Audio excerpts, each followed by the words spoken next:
wholeness, and balance, family. Thank you so much for joining me this Monday, March 18th, 2019, for another episode of Sis We Need to Talk.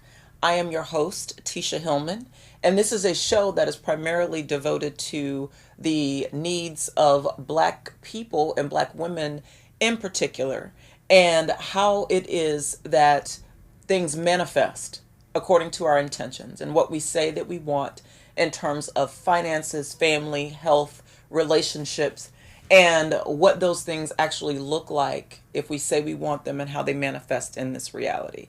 Um, and so I'm looking forward to an episode today that hopefully will bring you a lot of wisdom, a lot of insight, and something that will help you as you go forward today and each day on this journey that you have in this thing called life.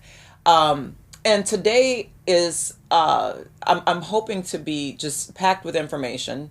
Today's topic is getting on code.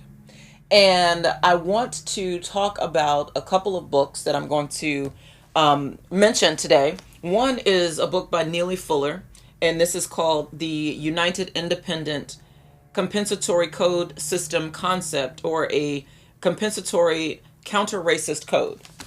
And the second book, which should be read in conjunction with that, and I'll go into that a little bit later, it's called The ISIS Papers, The Keys to the Colors, and it's by Dr. Frances Cress Welsing. And many of you who are tuned into this channel or to this platform may already be familiar with both of these works as well as both of these artists. But I hope that you take a moment to recap maybe some of the knowledge that you already have, some of the wisdom that you already have, and just be open-minded and willing to receive something that may be a new understanding of something that you already may be familiar with. If you are not familiar, please check out the books, and I'll go into a little bit more detail without going obviously too much into detail of the books, but to go into a little bit more detail about why I believe that both of these books are relevant today, March 18th, 2019, in our current environment. Now, before we go into that, Neely Fuller once said in a quote, and actually it's in the title, I'm sorry, it's in the book. It's a quote that he said, and he says, "If you don't understand white supremacy or racism, what it is and how it works, everything else that you understand will only confuse you." And that is so apropos. And that brings me to our trending topics. And so keep that quote in the back of your mind as you listen to what is transpiring around the world, and particularly in the United States. Now, if you guys have been paying attention, you know that white supremacy is very, very real. Racism is very, very real. And if somehow you still don't believe that, a few days ago, a white supremacist walked into a mosque and shot at least 50 people in New Zealand. Now, after that, like Ted Cruz and, all these right wing people who have never supported, gun legislation that makes sense, regardless of all the school shootings and mass violence and all these things, never supported gun legislation, now want to come out and, thoughts and prayers, right? That's the canned response that any politician gives to any of these things. And it's mere lip service. It means nothing. And it means nothing because they do nothing. And so your words are meaningless. And so we see this over and over and over again. But the difference is I believe she's called the Prime Minister in New Zealand. 24 hours after the shooting, they already have gun legislation proposed. 24 hours. Our country has dealt with a gun problem, specifically a gun problem in the hands of people who probably should not have weapons, forever, as long as I've been alive. And we've never had a comprehensive plan that our elected officials have actually made to protect people. Because in this country, the right to bear arms is sacrosanct. And I'm just going to go out on a limb and say, when you steal an entire country from people and you enslave other people to work your stolen land, you then have to protect what you've taken, right? And that's personally, that's why I believe that this country has such an affinity for weapons, particularly making sure that weapons are not largely in the hands of black folks, but they all are in the hands of non-black folks. Hear what I'm saying? Um, and this is how we got here, folks, because you have people that have done everything to strip everybody else of their rights, now saying, well, my right is to bear arms to protect myself from you trying to take what I've taken, to take back what's already yours. Um, I find that to be absolutely fascinating. Um, but back to the New Zealand attack. So after this happened, President of the United States, he condemned the attacks, but when asked whether or not he believed that white supremacy and acts of white terrorism and aggression were on the rise, he said no. And perhaps, and I have to look at it from both sides. Perhaps from his mindset, it's not on the rise because it's what it always has been from his purview, right? But for the rest of us, it has not been this blatant since the Civil War. It has not been this blatant since actually before the Civil War, before the civil rights, before the Civil War, and then after the all of the amendments were made back in the 60s, the Civil Rights Amendments, and the post Reconstruction laws, and all of these things. If you follow the history of what has happened throughout the course of this country, you can see a very clear pattern of what has transpired.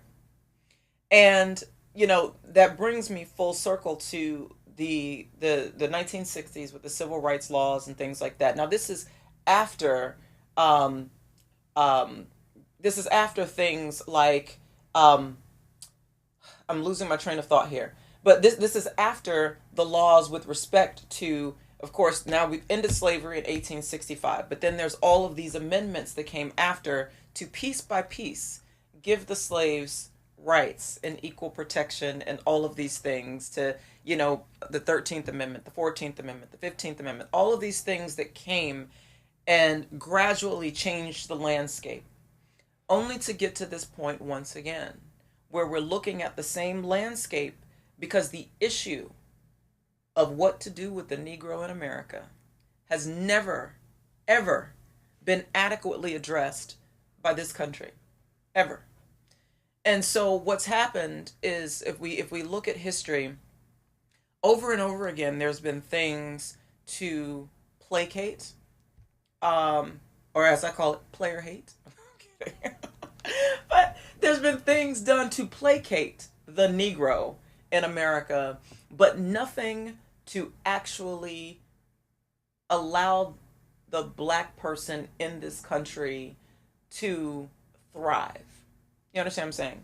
And I do want to touch on that a little bit later when we talk about the code, because at some point the onus is on us. And I would say it's always been on us. Because how long do you allow yourself to be subjected to a system that's never been built for you, that's never done anything to actually protect you, and to actually allow you to be free? And free, not necessarily from, I don't mean just physical freedom. I mean freedom, the ability to walk through life as a mediocre white man, right? Walk through life not giving two iotas of anything because you believe the entire world caters to you. It's a very, very different perspective when you're walking through life with this skin, which again is amazing and beautiful, right? So I'm not saying anything negative about that, of course. But what I'm saying is the sin is in the skin that we're in. And so to walk through life in this skin means to always be waiting for the other shoe to drop. To know that the system is not built for you. And so whenever someone that doesn't look like you feels that they can take from you or do these things to you, that to harm you, to whatever, you have to find a way to protect yourself. And so what that looks like is us always living in fear, always living in survival mode, and never being able to relax, because it's always about the defense, always about the defense, and never being able to strategically plan an offense.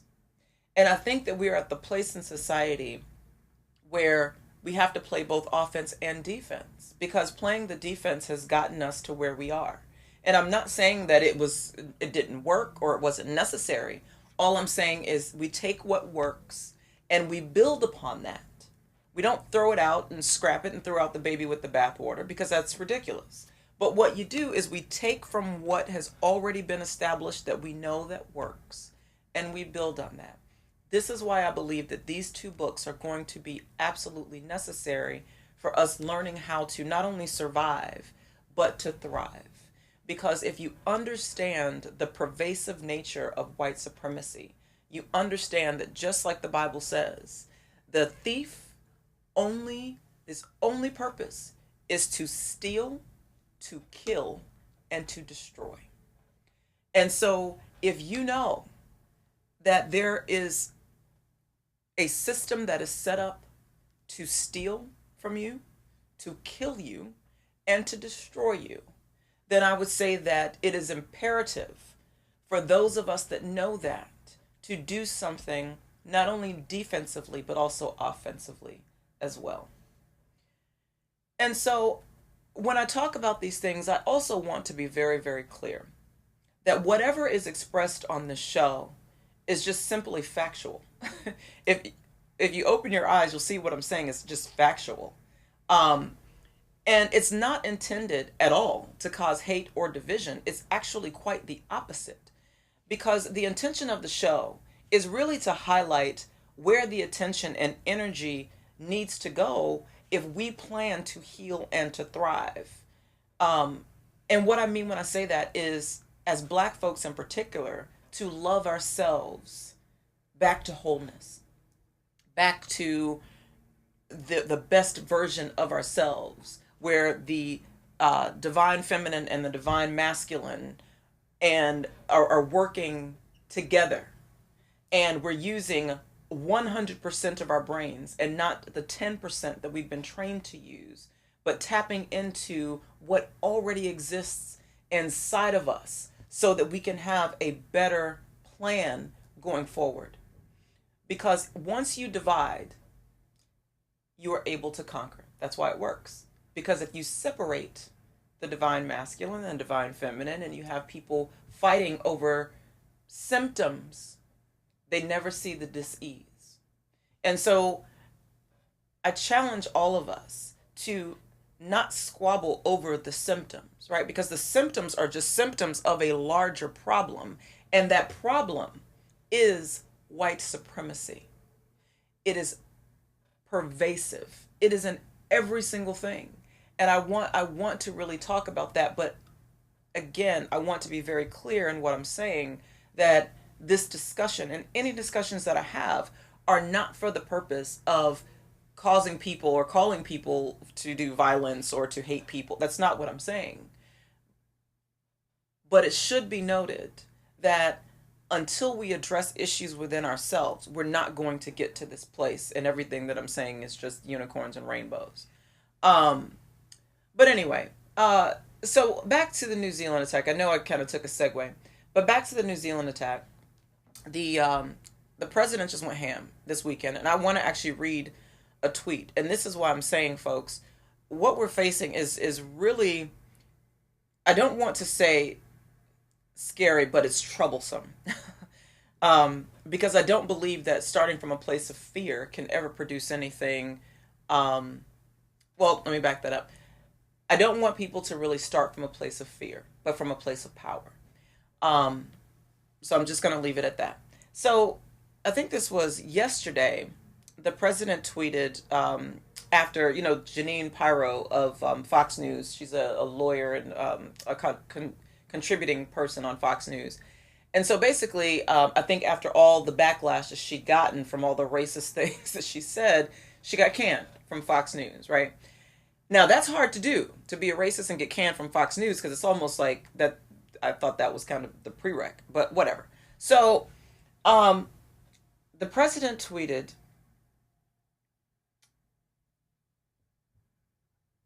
to the people that you got there, and it got cut off a little bit, keep fighting for Tucker, because I guess there's something with Tucker Carlson as well, because he's facing issues as a result of his racism and some really, I don't want to say bizarre, because I don't think they're bizarre, but disgusting things that he said about pedophilia.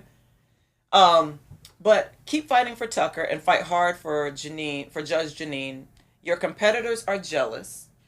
They all want what you've got. Number one, don't hand it to them on a silver platter.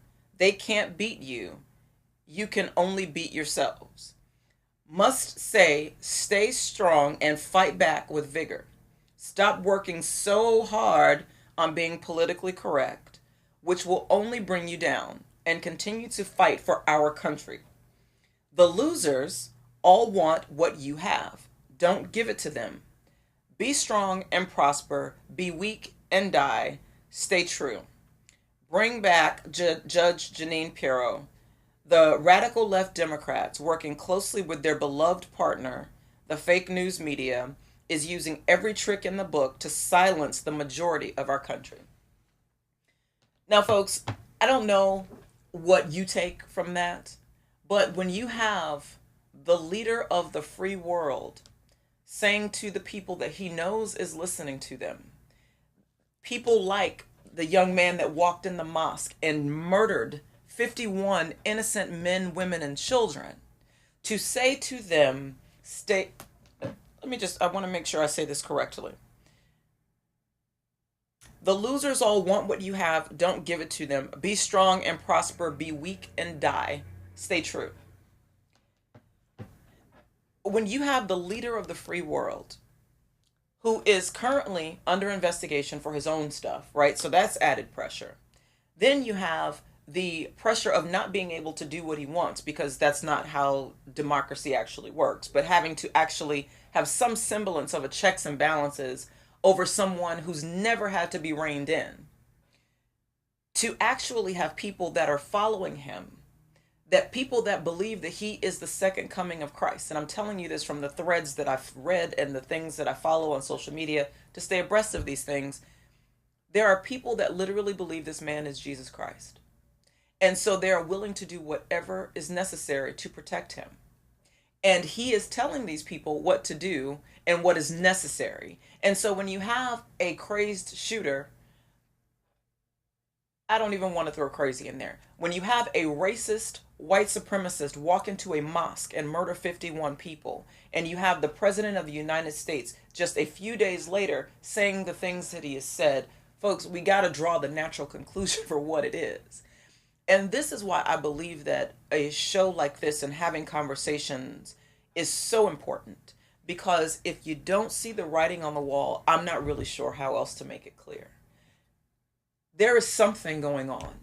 And if I'm taking a guess at it based on everything I've seen, we are in the middle of a silent, probably won't be too silent for much longer, civil war in this country.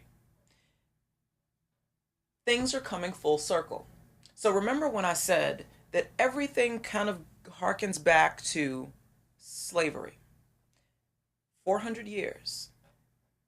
Literally 400 years ago this year is when the first slaves were brought to the Americas, right? 400 years this year. All of this stuff is coming to a head right now for a reason. And if the people that are most impacted, us, by this, the descendants of these people, if we don't get it in the midst of all of this, that makes me very concerned about our ability to survive. And I'm not trying to be all doom and gloom, but I'm just looking at things for what they are. So you can draw your own conclusions, folks. But what I'm saying is, you can't say you didn't know. You can't say you didn't know. Because if you're paying attention to anything that's happening in the world, I think it's very, very clear. But you do have to seek understanding for yourself. And what I mean when I say understanding is within your inner spirit, not intellectually, because this isn't about intellectualism, because we know that we've been trained to only use 10% of our brains because of the division between the divine masculine and the divine feminine, the right and the left brain, right? So all I'm saying is if we are able to be whole, once again, if we are able to be whole, we can use our entire brain and use the power that we actually have. But it's understanding that that power comes through connection. It's understanding of oneness. It's understanding of wholeness and balance and all of these things. And if you understand what I'm saying, then you understand what I'm saying. But the connection is within you, and it's within it's the way that you connect internally, and then what you give out as a result of that connection, because everything starts and ends with you. Um, Back to white supremacy. So Lori Loughlin um, messed up my whole childhood.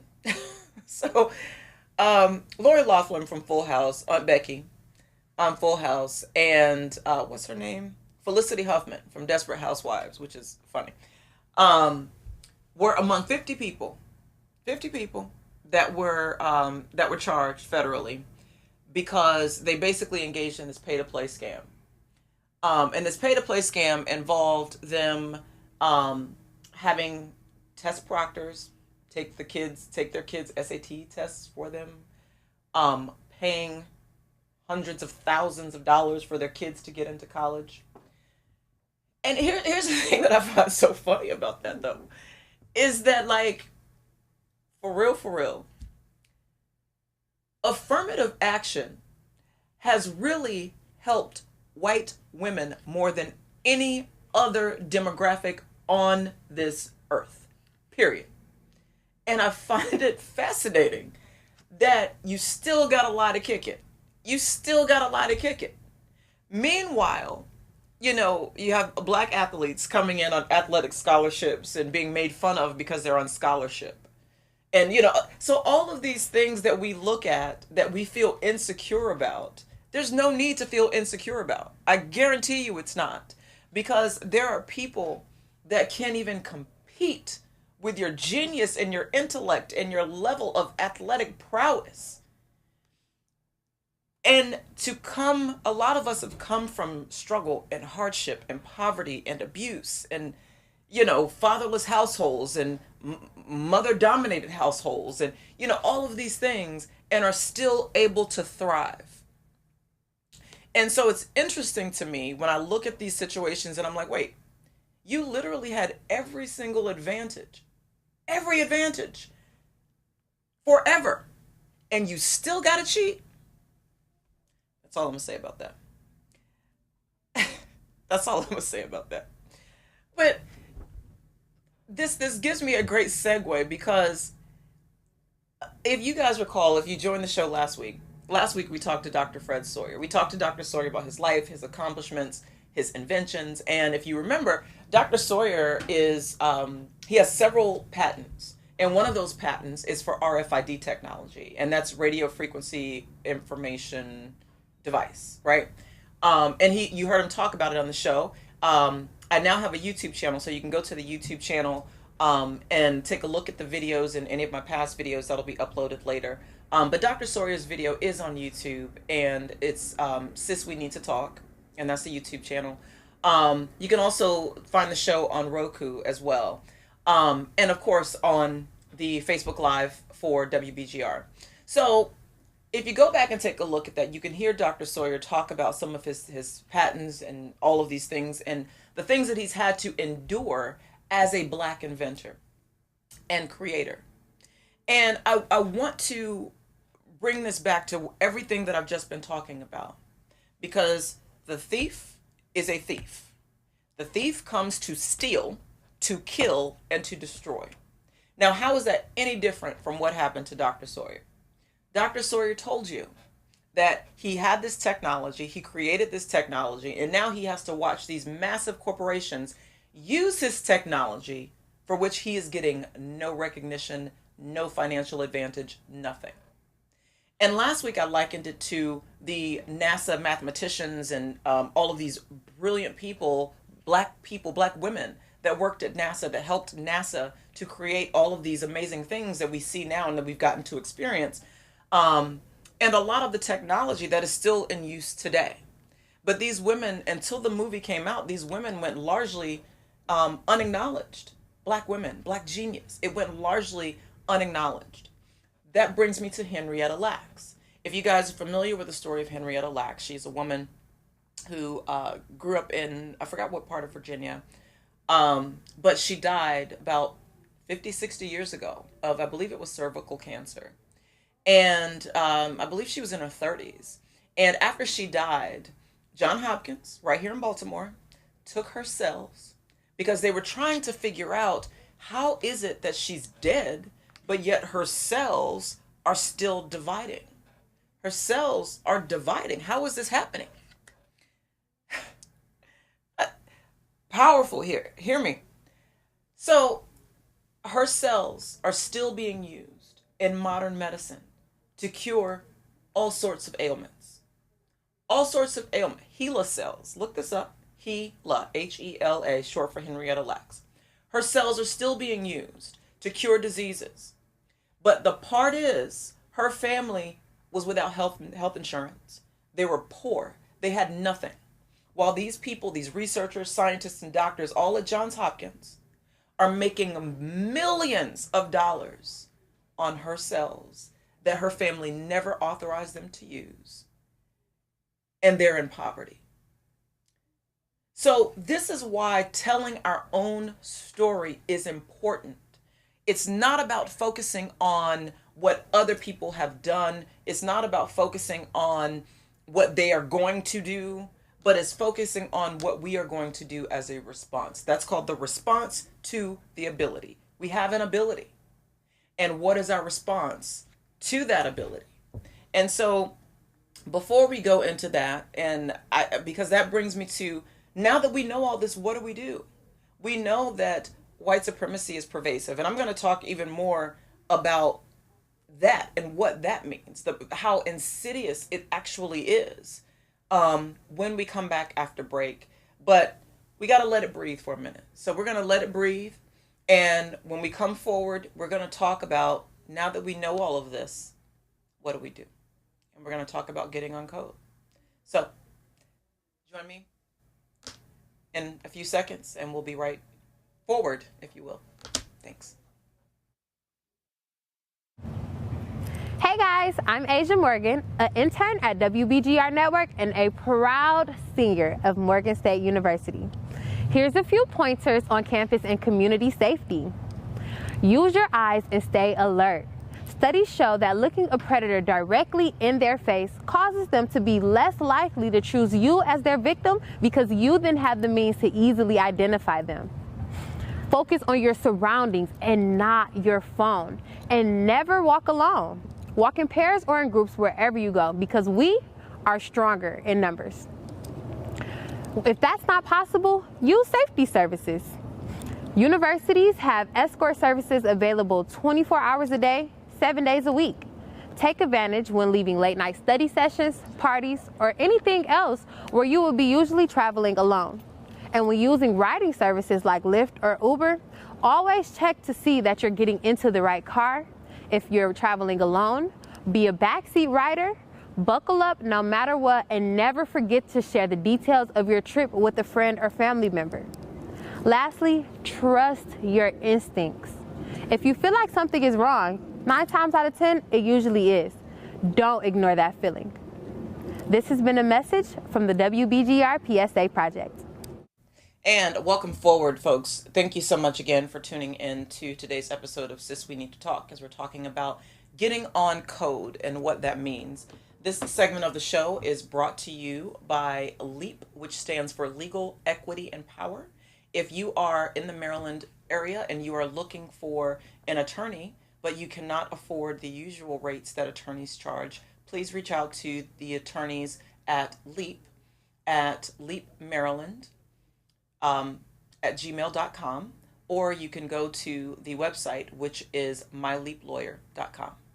Now, before we went to break, we talked about white supremacy, its pervasive nature, and it brings me to what do we do now? Well, I wanted to go, before I go on to what do we do, I want to really try to drive home to folks the insidious nature of what we're talking about. Um, if you guys ever went to a doctor, and we, or know anything about nutrition or health or anything like that, your doctor will tell you limit the white food that you eat because it will kill you. It causes cancer. It will kill you. No white flour, no white sugar, no white starch, because it is literally a parasite that will suck the energy. Hear me. Suck the energy from your system. That's why you get the itis after you like eat pasta or something like that, because it has no nutritional value. It does not benefit you at all. And so, and again, this is from a health perspective. This is what I'm saying, folks. All of these things are instructive. They are instructive for us as we talk about what we are going to do. Pay attention to these things because they matter. So if your doctor is saying to you to eat the rainbow, eat green foods and yellow foods and red foods and purple foods, because if it has color, if it has melanin, it is good for you, right? Unless it's been altered by humans. It's taken from its natural state to where now it has no seeds, because you can't get a seeded fruit or vegetable from no seeds, right? Then that means it's now been genetically modified, right? Its genes have been mutated. Follow me. It's so pervasive that it's in your water. It's in fluoride. What does fluoride do? They tell you that it whitens your teeth. What it actually does is it calcifies your pineal gland, or as the older people will call it, your third eye, to keep you from being able to see things spiritually. It calcifies your pineal gland, right? It is in the air. We look up, we see these chemical trails being sprayed. Why? To block out the sun's rays. Why would you block out the sun's rays? Because melanated people need the energy from the sun. That is our primary source of vitamin D. Vitamin D is really a chemical that exists within your body. This is why most of us who live in the colder climates, in the winter months, we experience extreme fatigue, brittleness of bones, all these things, because we are lacking vitamin C, because we don't spend as much time in the sun because it's cold. We are melanated people from a tropical hot climate. We need the sun's rays. It is where we get our energy. And so all I'm saying to you folks is this. Look at what is happening and look at who the target is, who's being targeted by what's happening. You. You are the target. Why would you be the target? Because something about you causes a problem. Something about you causes a problem. Somebody knows something about you that you don't know about you.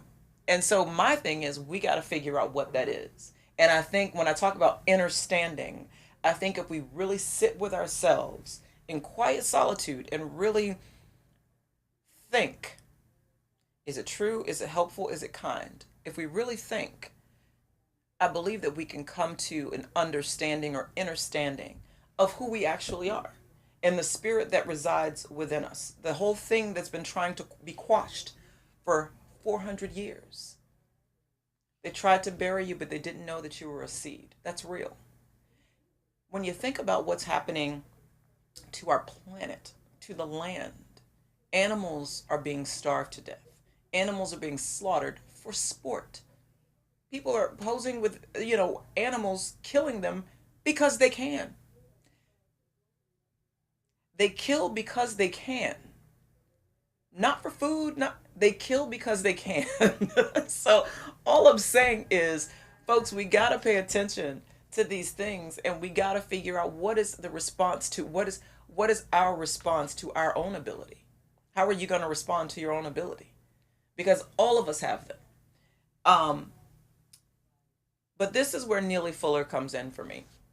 Because if we look at the writing on the wall, and as I've said this before, the writing has literally been on the wall since the hieroglyphs in ancient Kemet. They've literally been on the wall forever.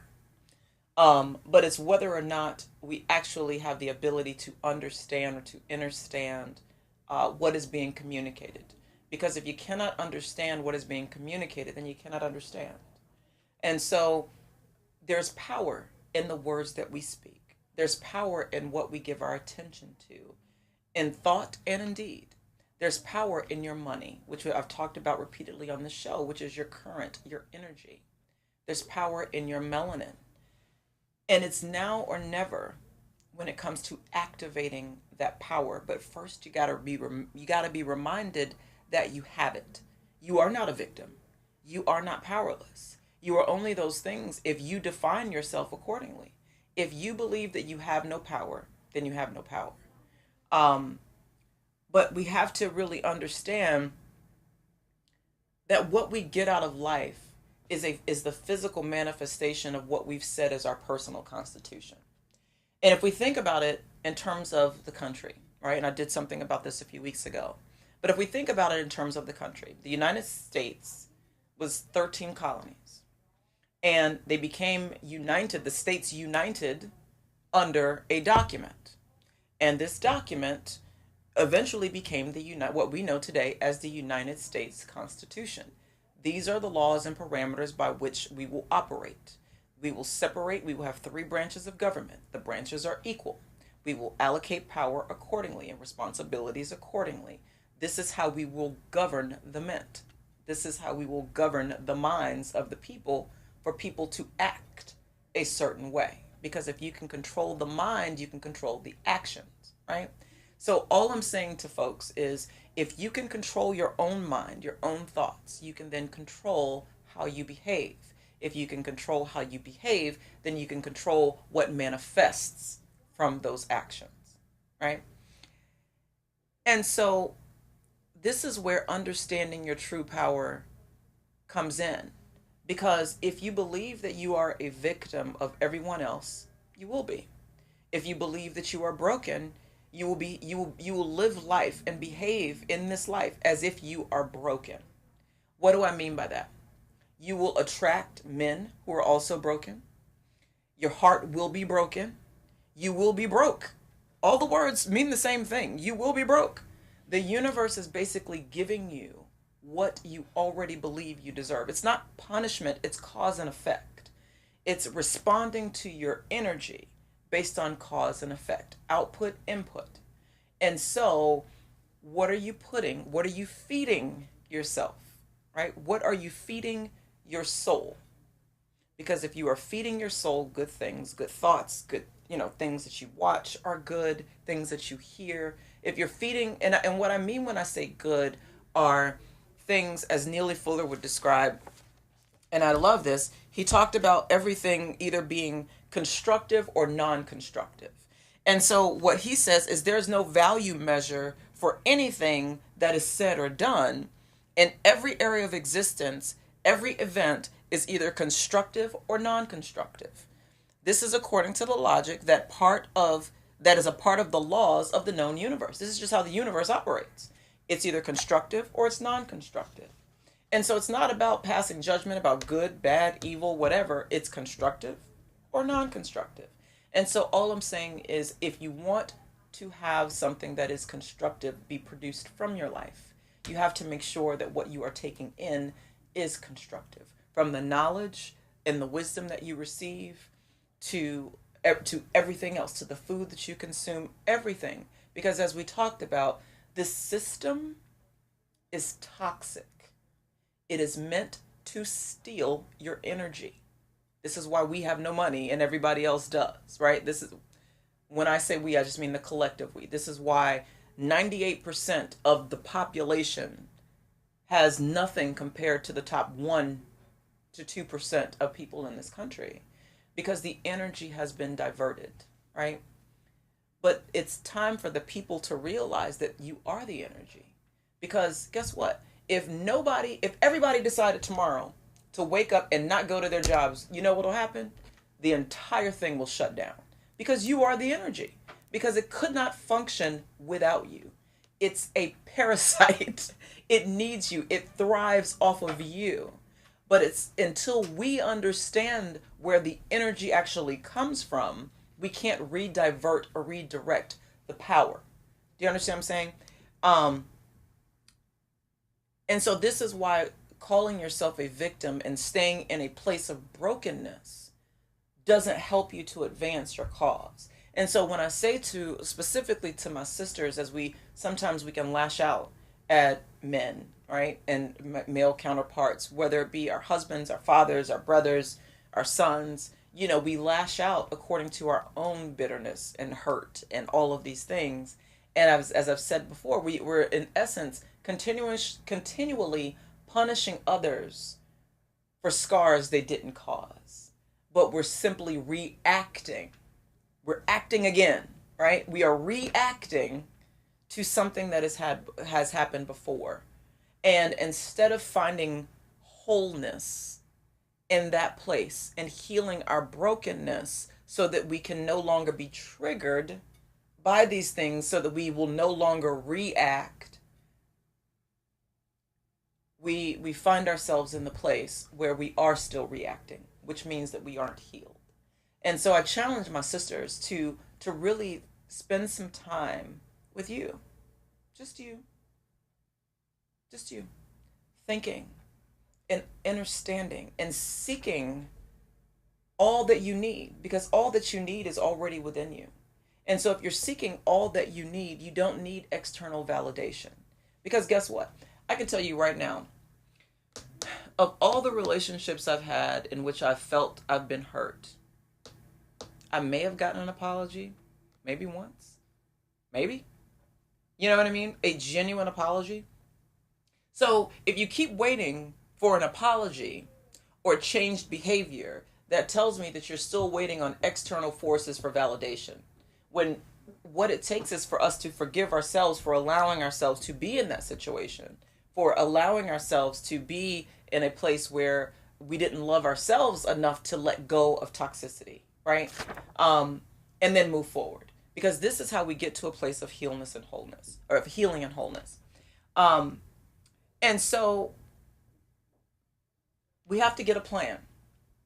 And this is what I'm talking about when I'm talking about healing and wholeness and balance and all of these things, because we have to have a plan if we are going to play either offense, defense, or both. We got to have a plan. You can't walk in blind when you know that this has been going on for hundreds and hundreds of years, right? This system is very well established, right? It's literally in everything. So it's very well established. And so if we're just waking up to these concepts, then it's time that we take some time and get a plan to figure out how we are going to respond to it, because we don't have the luxury of spending time on arguments and disagreements and social media pissing matches about things that will not affect white supremacy in terms of changing things. Because understand this, folks, it's not just black folks. We're only 12 to 13% of the population. As you heard what the president tweeted, the majority of the country, in his mind, they want this. They want white supremacy because it helps them. Whether it be, cheating scandals in college, or whatever, being able to buy weapons and being able to walk through life with unfettered access to everything, right? It helps them to be dominant, right? It helps them to believe that they are superior, that they are higher and above everyone else. But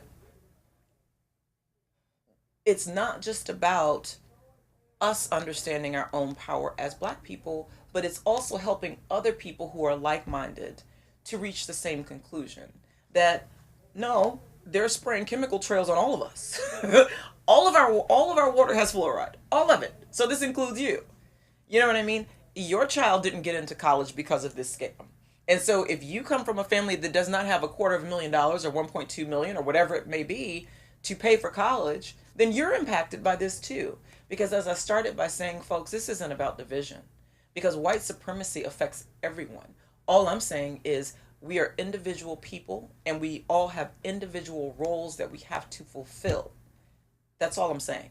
And so, as a black woman, my role is very, very different than it would be if I were a black man, than it would be if I were a Mexican man or a white man or a white woman. It's different, right?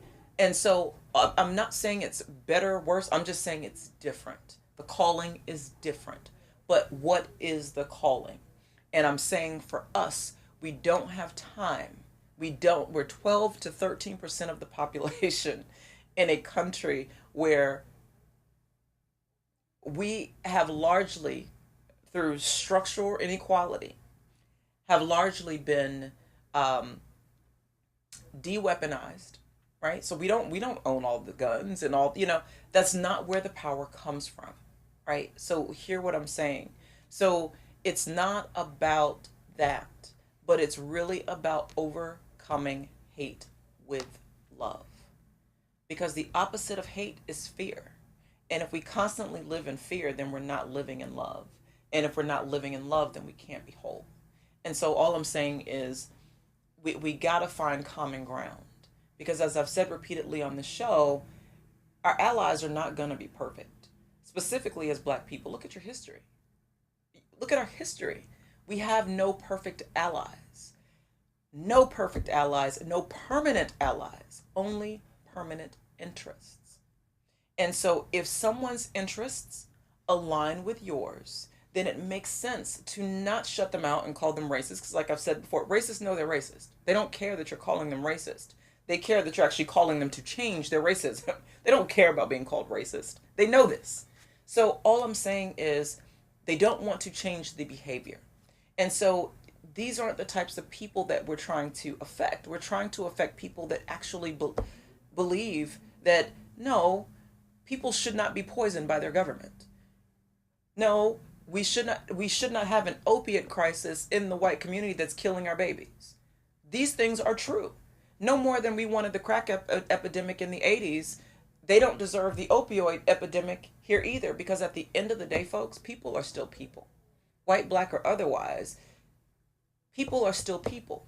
And children are still dying. No more than I would want my son or daughter to die from an opioid overdose would I want someone else's child to die of an opioid overdose, because that's still a life that's lost. And so I want us to be clear, to not be so calloused as to think, well, you get what you deserve. If that's the case, then we all should get what we deserve, right? Um, and I know I'm kind of rambling here, but I feel like there's so much that needs to be said because there's so many crazy things that are happening right now. Um, but this isn't the time for us to go back to sleep, folks. This is the time for us to wake up and fight and realize who we are and to step fully in that power and what that means. Using your melanin for all that it is and connecting with the ancestors. That's all I'm saying. Um, those who have ears to hear will hear me. And so if you think about everything that we've talked about with white supremacy and the parasitic nature of it, it needs a host. And you know how they talk about when you feed your body sugar, right? When you feed your body sugar, it craves more sugar. It wants more and more and more. It's never enough.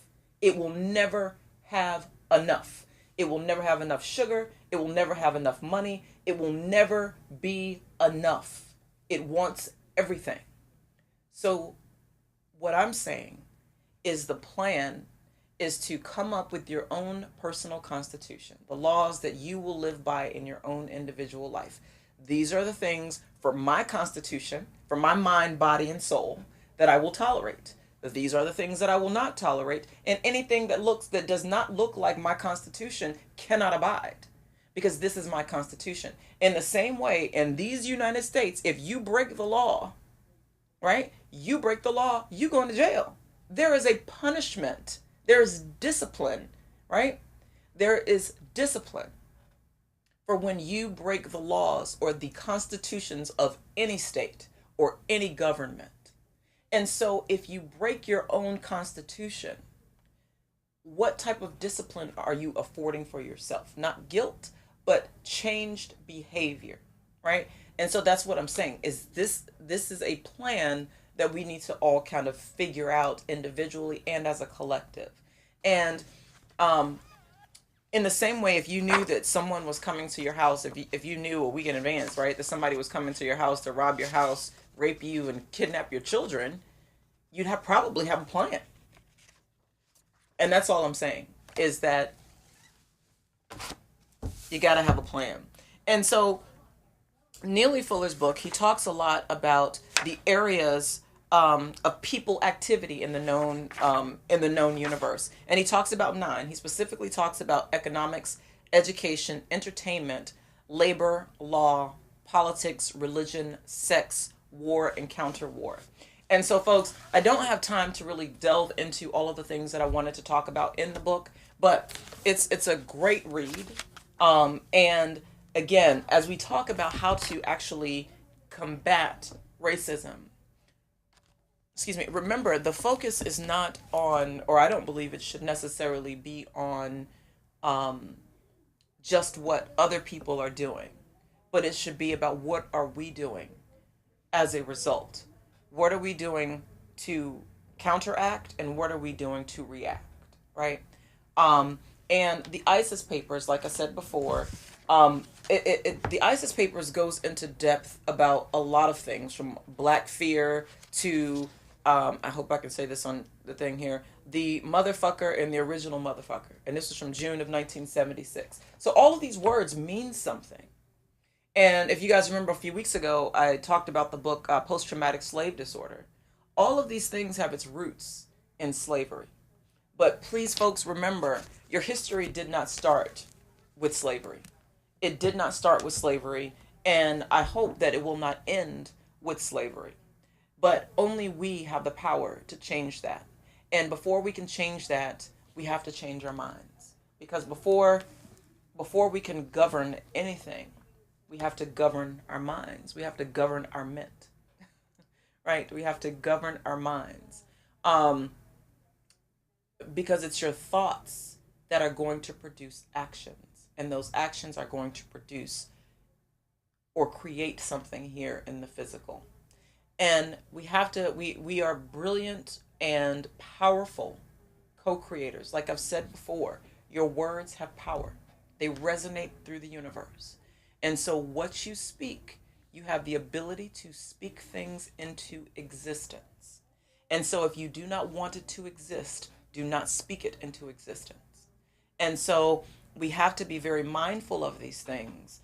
But ultimately, my call to my folks is to get on code, to figure out what your individual constitution is, and to figure out as a collective, what is our constitution? What do we believe about each other and about ourselves? Um, both, like I said, both individually and collectively. And so hopefully, folks, I hope that that's something that has been said here today will resonate with your frequency on some level. Um, and that it helps you and spurs you to action, whether that be to take some time to really process what's being said, to read. That's always a good starting point. But the thing that I'm learning is that because this isn't an intellectual exercise, um, but it really is about the power of knowing through inner standing, because your being actually understands um,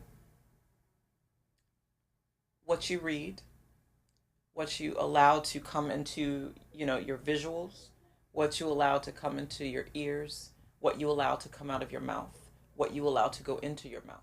All of these things matter.